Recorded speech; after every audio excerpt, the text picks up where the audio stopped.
Assalamu alaikum everyone, and today we are going to start our topic from हमने कल जो है छोड़ा था स्टेबिलिटी पे। आज हम वहीं से स्टार्ट कर रहे हैं further, and we are discussing our first topic which is ICF model. अब ICF मॉडल क्या होता है? Basically ICF is international classification of functioning, जिसमें हमें तीन चीज़ें देखनी होती हैं।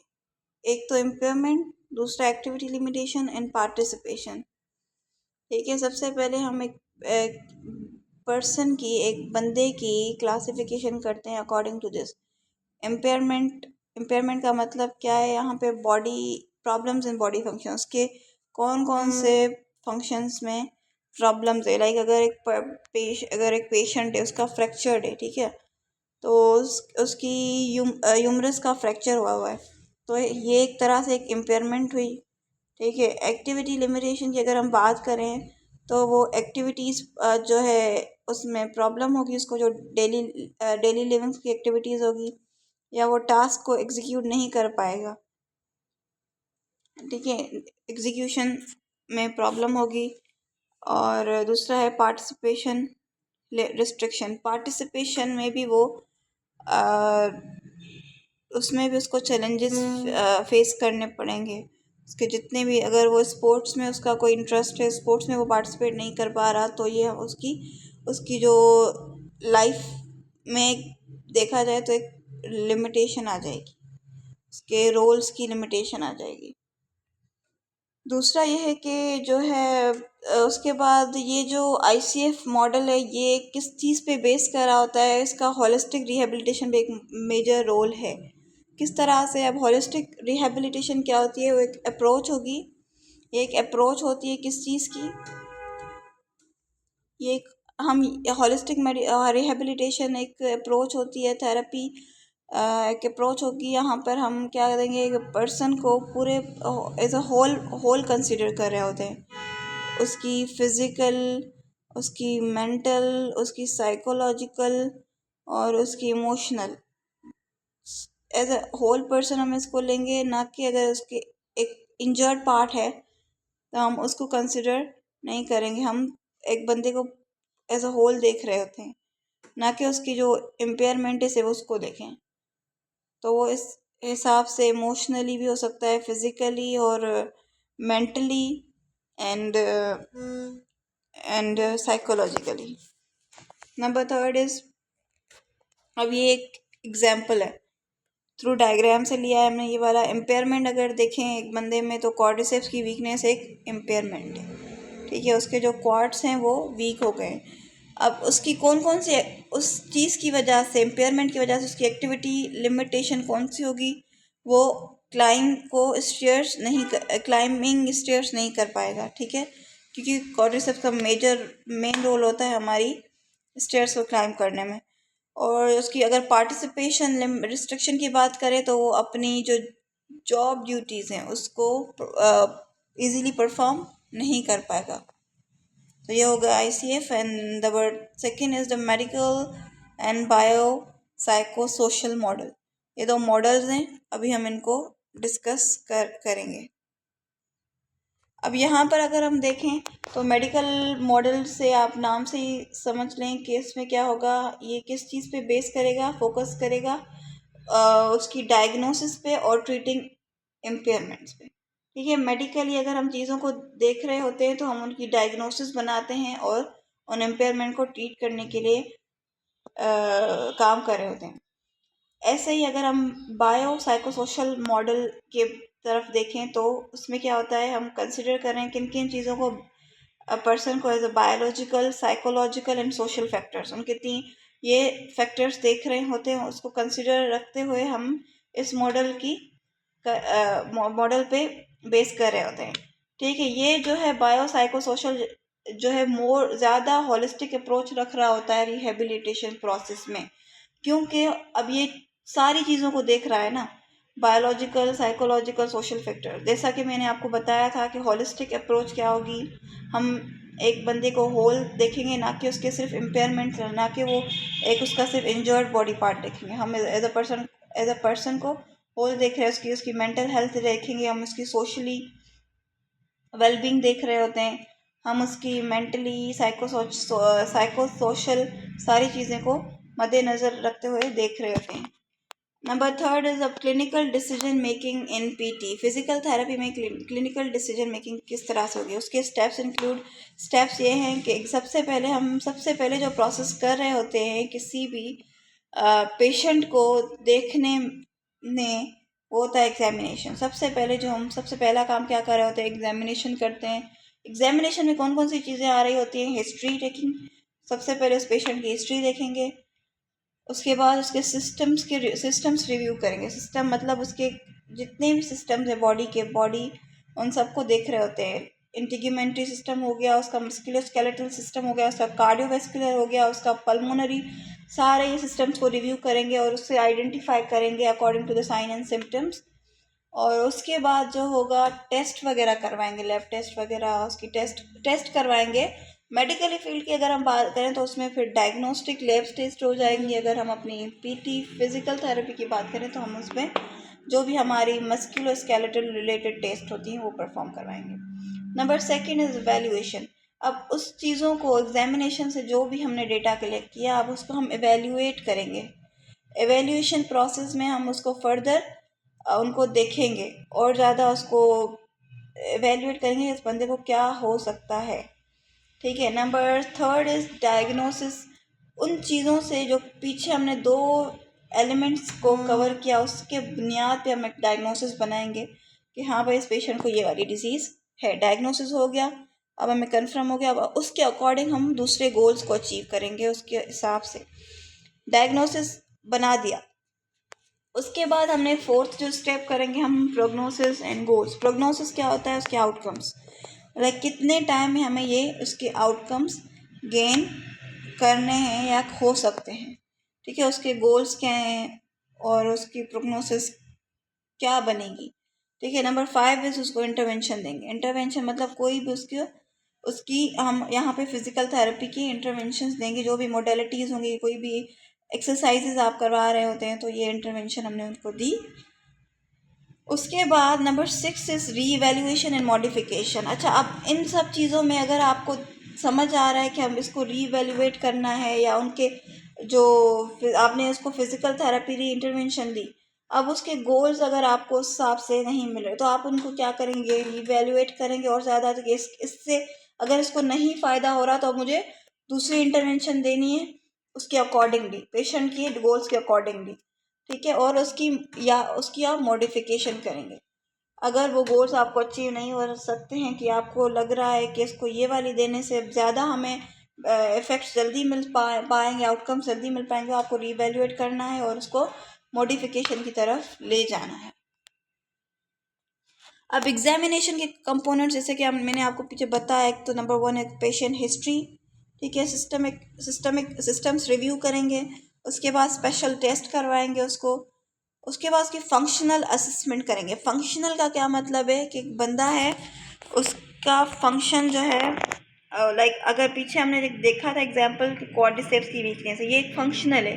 क्यों फंक्शन है, बिकॉज ये क्वाड्रिसेप्स हमें स्टेयर्स को क्लाइंब करवाने में हेल्प करवा रहे हैं, तो इट्स अ फंक्शनल। ठीक है, अब उस हिसाब से सारे फंक्शनल असेसमेंट करेंगे, उसकी रेंज ऑफ मोशन देखेंगे, एमएमटी चेक करेंगे, मैनुअल मसल टेस्टिंग।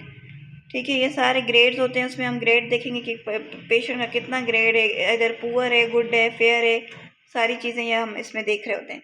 उसके बाद उसका मेन इज़ बैलेंस, उसका बैलेंस किस तरह से है। ठीक है, बैलेंस के लिए फिर आपको फर्दर एवेल्यूएट और टेस्ट करवाने होते हैं। उसके बाद उसकी गेट एवेल्यूएशन करेंगे। गेट एवेल्यूएशन किस तरह से होगी, आप उसको कहेंगे आप चल के दिखाएं तो आपको उसको एवेल्यूएट करेंगे कि इसका गेट किस पैटर्न में है या कौन सा पैटर्न ये फॉलो कर रहा है गेट में। ठीक है, उसको एवेल्यूएट करेंगे।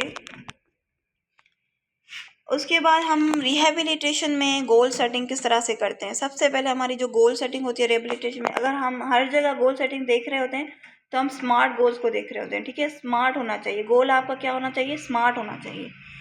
स्मार्ट का मतलब है S is specific, M is measurable, achievable, relevant, time bound. ये आपका जो भी एक सेटिंग में आप काम कर रहे हैं आपका गोल क्या होना चाहिए, स्मार्ट होना चाहिए, स्पेसिफिक होना चाहिए, नंबर 1 नंबर सेकंड इज़ वो मेजरेबल हो, नंबर थर्ड इज़ अचीवेबल हो, नंबर फोर्थ इज़ रेलेवेंट हो, number fifth is time bound हो। और हम उसके हिसाब से short term and long term goals भी ट्रीटमेंट में गाइड कर रहे होते हैं। ठीक है, हम शॉर्ट टर्म भी बनाते हैं, लॉन्ग टर्म भी बनाते हैं अपनी ट्रीटमेंट में, उसके हिसाब से हम प्रोग्रेस देख रहे होते हैं, प्रोग्रेशन देख रहे होते हैं। ठीक है, अब नंबर थर्ड इज हम अगर एक पीटी है, ठीक है, वो एक्सरसाइज उसको प्रिस्क्राइब करनी है फॉर होम। ठीक है, एक्सरसाइज प्रिस्क्राइब किस तरह से करेगा, उसके प्रिंसिपल्स हैं, किस बेस पे करेगा, बेस ऑन फिट। ठीक है, फिट के बेस पे, F for frequency, I for intensity, T for time and T for type.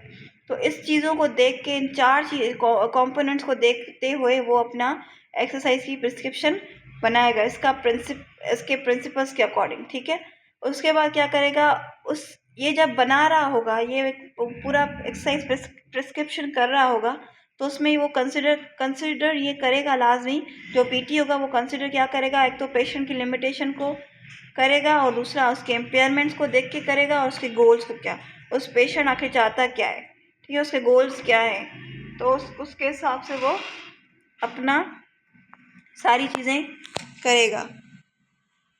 उसके बाद नंबर थर्ड, अब यहाँ पर अगर हम मोटर लर्निंग की बात करें तो हमारे पास 3 फेजेस आ जाएंगी। कॉग्निटिव फेज आ जाएगा, उसके बाद हमारे पास एसोसिएटिव फेज आ जाएगा और उसके बाद हमारे पास ऑटोनॉमस फेज आ जाएगा। अब जो कॉग्निटिव फेज होगा उसमें क्या होगा, जो पेशेंट होगा वो खुद से ही खुद को ही पूछ रहा होगा कि मुझे ये जो है एक्सरसाइज किस तरह से परफॉर्म करनी है। जो हम उसको एक्सरसाइज देंगे वो खुद से ही सवाल करेगा कि मुझे ये किस तरह से परफॉर्म करना है, कोई भी टास्क वगैरह। उसके बाद उसको जो है रिक्वायर कांस्टेंट फीडबैक, उसको बार बार उसको फीडबैक चाहिए उस चीज़ का।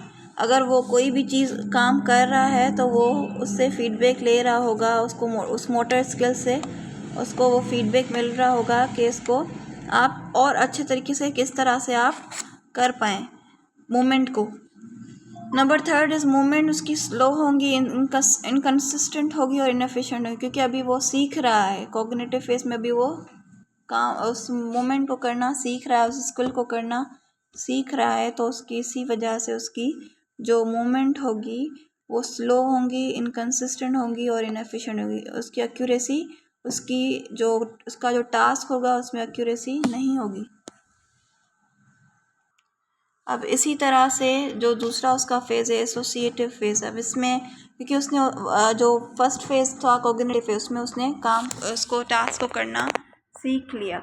अब इसमें क्या होगा, अब वो उस तरह से जो मूवमेंट अब करेगा, एसोसिएटिव जो फेज़ होगा उसका, तो उसमें जो उसकी मूवमेंट्स होंगी वो और ज़्यादा रिफ़ाइन हो रही होंगी, अच्छे तरीके से वो उसको परफॉर्म करेगा और इसमें फीडबैक भी उसको कम चाहिए, क्योंकि अब वो ठीक तो कर रहा है ना, अब उसको इतना फीडबैक नहीं चाहिए कि आप इसको इस तरह से करो, क्योंकि अब इसकी मूवमेंट जो है वो रिफ़ाइंड हो चुकी हैं, अच्छे तरीके से एक्यूरेसी आ गई है, कंसिस्टेंट हो गई हैं और इसमें जो इसकी एरर्स होंगी वो भी कम हो गई हैं। Number third phase is autonomous phase. इसमें क्या होगा, स्किल्स अब ऑटोमेटिक हो गई हैं, अब उसको सीखने की ज़रूरत नहीं है, वो खुद ब खुद उसका जो है स्किल्स को, टास्क को परफॉर्म कर रहा है। अब इसमें क्या होगा, मिनिमल कॉग्निटिव एफर्ट्स रिक्वायर्ड। इसमें उसको कॉग्निटिव जो एफर्ट होगी वो भी कम रिक्वायर्ड है, उसमें इतना नहीं है। Number third point is patient perform task with high accuracy. यहाँ पे इसकी एक्यूरेसी सबसे ज़्यादा है इस वाले फेज़ में, कि उसने जो 2 फेज़ पीछे वाले थे उसमें सारी उसकी जो लर्निंग थी वो हो चुकी है। अब यहाँ पर ये जस्ट इसको टास्क को सही तरीके से परफॉर्म करना है। इसमें टास्क ऑटोमेटिक होगा उसका और इसमें इसकी कॉग्निटिव जो एफर्ट है वो भी कम रिक्वायर्ड है। नंबर थर्ड इज़ परफॉर्म, अब वो जो टास्क को परफॉर्म कर रहा है उसकी एक्यूरेसी भी हाई हो गई है। अब दूसरा जो है feedback in motor learning. Feedback के टू टाइप्स हैं, इंट्रिंसिक एंड एक्सट्रिंसिक। जो इंट्रिंसिक टाइप है वो है सेंसरी फीडबैक, जो पेशेंट है वो उनको अपनी जो सेंसेशंस हैं, अपनी खुद की सेंसेशन, उससे जो फीडबैक मिलेगा उसको हम कहेंगे सेंसरी। एक्सट्रिंसिक, जो बाहर से कोई भी उसको एक्सटर्नल सोर्स से कोई भी फीडबैक मिलेगा वो होगा एक्सट्रिंसिक फीडबैक। इंट्रिंसिक में जैसे कि सेंसरी फीडबैक में अगर हम बात करें तो उसकी विजन्स, उसके प्रोप्रोसेप्शन, उसका बैलेंस, वो सारे उसको वो कमांड देगा, उसको फीडबैक देगा, उसके थ्रू वो अपनी मोटर लर्निंग करेगा। तो एक्सट्रिंसिक वर्बली और विजुअली जो होगा एक्सटर्नल सोर्स के थ्रू, जैसे कि अगर फिजियोथेरेपिस्ट है उसको एक्सटर्नल सोर्स बोल रहा है कि आप इस तरह से वॉक करें, आप वॉक स्ट्रेट, तो वो अगर उस तरह से वॉक कर रहा है तो उसको हम एक्सट्रिंसिक फीडबैक बोलेंगे। अब एक्सटेंसिव फीडबैक के 2 टाइप्स हैं, नॉलेज ऑफ परफॉर्मेंस और knowledge of results. Knowledge of perform कैसे कि उस पे जो पेशेंट होगा उसको, अगर उसने इसको फिजियोथेरेपिस्ट ने बोला कि आपने 10 टाइम्स रिपीटेशन के साथ आपको ये वाली चीज़ करनी है, ठीक है, विदाउट स्टॉपिंग, तो वो क्या करेगा, वो करेगा। उसको नॉलेज है परफॉर्मेंस की, ठीक है, तो उस हिसाब से वो उसको उस टास्क को हिट करेगा। Number 2 is knowledge of result. Knowledge of result किस तरह से होगा कि उसके जो आउटकम्स उसको मिल रहे हैं, वो जो उसको आउटकम दे रहा है तो उसको वो परफॉर्म कर रहा है। तो ये हो गया इसका। अब हम प्रैक्टिस कंडीशंस की बात करें तो ब्लॉक्ड प्रैक्टिस होगा, random practice, whole vs part practice, depending on the complexity. अब अगर हम इसकी बात करें टाइप्स ऑफ थेरापेटिक एक्सरसाइजेस की, तो थेरापेटिक एक्सरसाइज की कितनी टाइप्स है, strengthening, aerobic conditioning, flexibility training, neuromuscular control, balance and proprioception, task specific, functional training. सबसे पहले स्ट्रेंथनिंग एक्सरसाइज होगी, इसमें क्या होगी, रेजिस्टेंट ट्रेनिंग। और स्ट्रेंथनिंग से ही हमें पता चल रहा है कि हम उसको जो पेशेंट या क्लाइंट है उसको हम रेजिस्टेंट ट्रेनिंग देंगे। रेजिस्टेंस ट्रेनिंग किस तरह से हो सकती है, आइसोमेट्रिक, आइसोटोनिक, आइसोकाइनेटिक। अब ये अब आपको फर्दर चैप्टर्स में इसकी डेफिनेशन एवरीथिंग मैं आपको समझाऊंगी, ठीक है। और उसका जो है second one is progressive overload principle. एक प्रिंसिपल है जो कि बेस कर रहा होता है स्ट्रेंथनिंग एक्सरसाइजेस पे। Number 3 is safe progression based on symptoms. उसके सिम्टम्स को देखते हुए, उसकी वाइटल्स को देखते हुए, सिम्टम्स को देखते हुए हम सेफली एक्सरसाइज की स्ट्रेंथनिंग की प्रोग्रेशन करेंगे। Number 2 is flexibility exercises. Flexibility exercise क्या होती है, 2 तरह की होती है फ्लेक्सिबल, एक स्टैटिक स्ट्रेचिंग और एक डायनामिक स्ट्रेचिंग। 2 तरह से। स्टैटिक स्ट्रेचिंग मतलब पेशेंट को होल्ड, एक रेस्ट में ही हम उसको क्या करेंगे, होल्ड एंड रिलैक्स टेक्निक करवा रहे होते हैं, ठीक है। होल्ड फॉर 30 सेकेंड्स, फिर उसको रिलीज़ करवाएंगे, फिर उसको रिलैक्स करेंगे, फिर उसको कहेंगे कॉन्ट्रैक्ट करें, तो वो एक रेस्ट की पोजीशन में उसको करवा रहे होते हैं। डायनामिक तो उसको मूवमेंट के थ्रू मूवमेंट भी करेगा और उसके साथ साथ हम उसको रेजिस्ट भी करेंगे, तो उस हिसाब से होगी डायनामिक स्ट्रेचिंग, कंट्रोल मूवमेंट्स होती हैं, ठीक है। पीएनएफ की बात में प्रोप्रियोसेप्शन, न्यूरोमस्कुलर फैसिलिटेशन, तो उसमें क्या होगा, कॉन्ट्रैक्ट रिलैक्स टेक्निक्स, यही सेम कॉन्ट्रैक्ट रिलैक्स टेक्निक्स होंगी, और इसमें हम करेंगे restore soft tissue extensibility. Flexibility exercise में हम सॉफ्ट टिश्यू एक्सटेंसिबिलिटी को रिस्टोर कर रहे होते हैं। न्यूरोमस्कुलर रीएजुकेशन की बात करें तो रिस्टोर कोऑर्डिनेटेड मूवमेंट पैटर्न्स, हम इसको कोऑर्डिनेटिव मूवमेंट्स को रिस्टोर कर रहे होते हैं, ठीक है। और उसके बाद जो है बैलेंस ट्रेनिंग, इसमें क्या क्या इंक्लूड होता है, balance training, proprioception and motor control, 3 चीज़ें इसमें न्यूरोमस्कुलर रीएजुकेशन में हम करवा रहे होते हैं। बैलेंस एंड प्रोप्रियोसेप्शन ट्रेनिंग किस तरह से होगी, एसेंशियल आफ्टर एंकल, नी और न्यूरोलॉजिकल इंजरीज़। जब न्यूरोलॉजिकल इंजरीज़ हो जाएंगी और एंकल, नी और न्यूरोलॉजिकल इंजरी जो भी होगी उसकी जब वो हो जाएगी तो हम प्रोप्रियोसेप्शन और बैलेंस और प्रोप्रियोसेप्शन ट्रेनिंग करवा रहे होते हैं। इसमें क्या होता है कि हम अनस्टेबल सरफेसेस यूज़ कर रहे होते हैं, सिंगल लेग टास्क और पर्ट्यूबेशंस। अब इसका क्या मतलब है कि हम बैलेंस ट्रेनिंग कर रहे हैं, तो बैलेंस में हम उसकी बैलेंस का रखेंगे, क्योंकि अगर हम उसको कह रहे हैं कि आप सिंगल लेग टास्क करवाएंगे तो हम उसका बैलेंस को मेंटेन और प्रॉपर तरीके से उसको करवा रहे हैं, क्या, ताकि उसकी बैलेंस मेंटेन हो पाए। अनस्टेबल सरफेस इसलिए यूज़ कर रहे हैं, तो वहाँ भी हम बैलेंस ट्रेनिंग की बात कर रहे हैं, बैलेंस उसका मेंटेन करवाना चाह रहे हैं। एरोबिक कंडीशनिंग की बात की जाए तो हमें पता है, जैसा कि हमने पीछे पढ़ा था, कि कार्डियोपल्मोनरी एंड्योरेंस को इन्हेंस करेंगे, इम्प्रूव करेंगे, उस वजह से हम एरोबिक कंडीशनिंग करवा रहे होते हैं मॉडरेट इंटेंसिटी एक्सरसाइज करवा के। एक्सरसाइज टाइप्स में वॉकिंग आ जाएगी, रनिंग, साइकिलिंग, स्विमिंग, जॉगिंग, ये सारी चीज़ें आ जाएंगी एरोबिक कंडीशनिंग में। हम यहाँ पर भी 2 प्रिंसिपल्स को कर रहे होते हैं follow, overload and specificity principles. Safety consideration की अगर हम बात करें तो यहाँ पर हम मॉनिटर करेंगे वाइटल साइंस को, ठीक है। सेफ्टी तो पेशेंट को अगर हम कोई एक्सरसाइज परफॉर्म करवा रहे हैं, कोई इसको प्रिस्क्राइब कर रहे हैं, तो हम उसकी सेफ्टी कंसिडरेशन को मद्देनज़र रखते हुए चीज़ें को करेंगे, ठीक है। सबसे पहले मॉनिटर करवाएंगे उसके vital science, stop if dizziness और चेस्ट पेन अगर अगर उसको कोई चेस्ट पेन हो रहा है या उसको कोई डिजीनेस चक्कर वगैरह आ रहे हैं, तो वहाँ पर भी हम जो प्लान है उसको एक्सरसाइज को स्टॉप करवा देंगे, ठीक है। कंसीडर कॉन्ट्रा इंडिकेशंस, आप कॉन्ट्रा इंडिकेशन कंसीडर रखना है वहाँ पर। और प्रोवाइड करवाएंगे proper warm up and cool down. Exercise से पहले आप उसको प्रॉपर वार्म अप करवाएंगे, एक्सरसाइज के बाद आप उसको कूल डाउन। ये दोनों प्रिंसिपल ये भी हम आगे जाके पढ़ेंगे। Role in of PT in therapeutic exercise, role क्या हो सकते हैं पीटी के थेरापेटिक एक्सरसाइज में। एक तो वो एवेल्युएट करेगा फंक्शनल लिमिटेशंस, डिज़ाइन करेगा पर्सनलाइज एक्सरसाइज प्लान, उसके पर्सनलाइज जो एक्सरसाइज प्लान है उसको भी डिज़ाइन करेगा, एजुकेट करेगा पेशेंट को, इंश्योर करेगा सेफ्टी को, प्रोग्रेस करेगा एक्सरसाइज को, और डॉक्यूमेंट करेगा आउटकम्स को डॉक्यूमेंट करेगा। That's all please, that's all, the chapter is complete now, and do subscribe and like, share.